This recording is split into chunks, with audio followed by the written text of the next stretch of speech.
Equality Court update. On the 18th of June, the court was supposed to make a ruling regards to my disability discrimination complaint. Unfortunately, the court experienced technical difficulties and it was postponed to the 2nd of July. Then on the 2nd of July, the court stated that on the 10th of July, I will receive the written ruling. Today, the 21st of July, I have not yet received the written ruling. During the oral ruling, they stated that the case is moot. Now, mootness means because my daughter moved on to high school, the Equality Court no more have the jurisdiction to investigate the disability discrimination. Now, this is very concerning. In South Africa, I had to follow the legal framework to be able to get access to the Equality Court. I started with complaining to the school management, so that was the principal, deputy principal, and the head of department. And because they dismissed my concern, I escalated it to the SGB.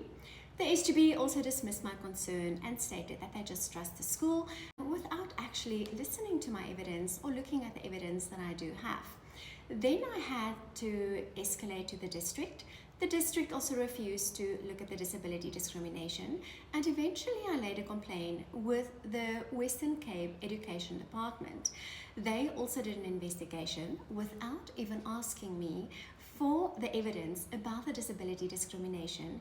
They made me out as a parent that does not want to accept that my child was not included in the process, without looking at my evidence, and that is why I ended up in the Equality Court.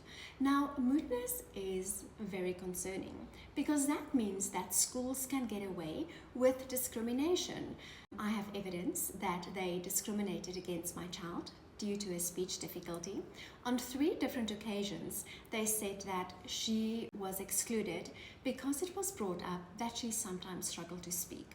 Then they said that it's a problem because my child is doing her assessments outside, but she has legitimate assessment accommodations from the WCED. And then thirdly, the head of department said that last year, that was in 2024, there was a prefect with a complete stutter, but he did his assessments in front of the classroom. But this child did not have any assessment accommodations. So despite being the deficits and the disabilities my child have, she was excluded as confirmed 3 times for speech discrimination. I have it on record. I have the evidence. Despite having the evidence, the court was unable to look at the discrimination. Furthermore, I have evidence that the school did not treat my child fairly. There's one incident where the head of department said, "Ms. Ghani, as I said earlier, the teachers that voted for your child had a meeting.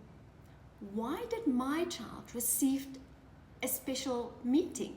Why was there not a meeting for all the other children, but only a meeting for the teachers that voted for my child?"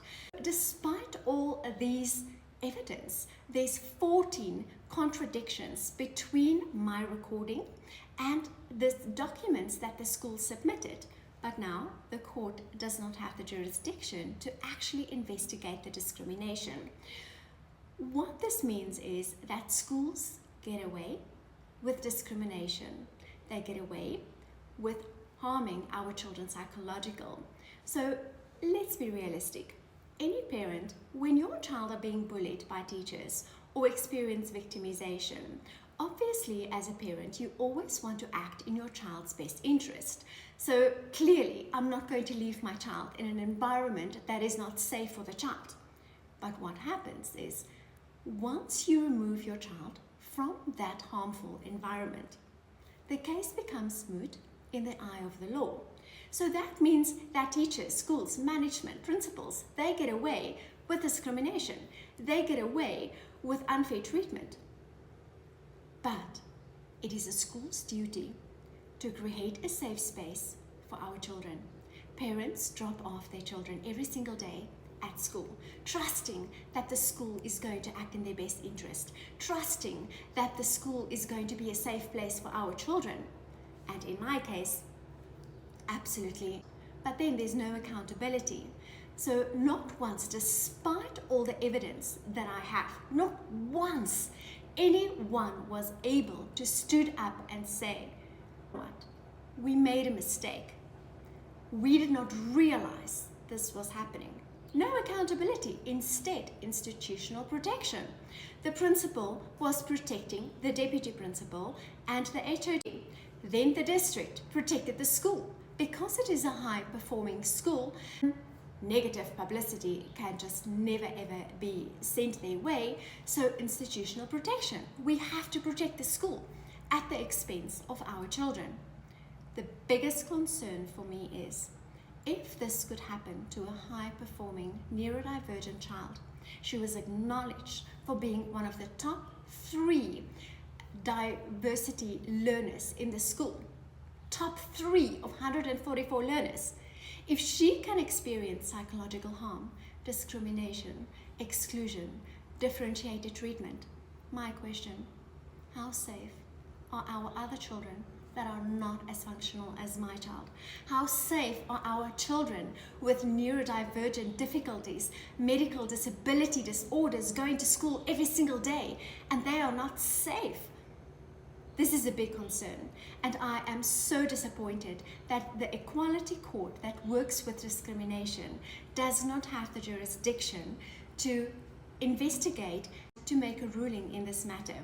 Because I'm still waiting for the written ruling, it means that I need to just continue to wait, systemic failure, to try and see what are my next route. Are we going to the Constitutional Court? I just go to the Public Protector, because at the end of the day, this is absolutely unacceptable. Our children needs to be protected. I will continue to fight this matter to ensure that our children with neurodivergent diagnosis are being treated equally in the education system. They receive equal opportunities. They are not their deficits. They are not their disabilities. They are human beings that think differently, that process information differently, but they need to be safe in our school environment.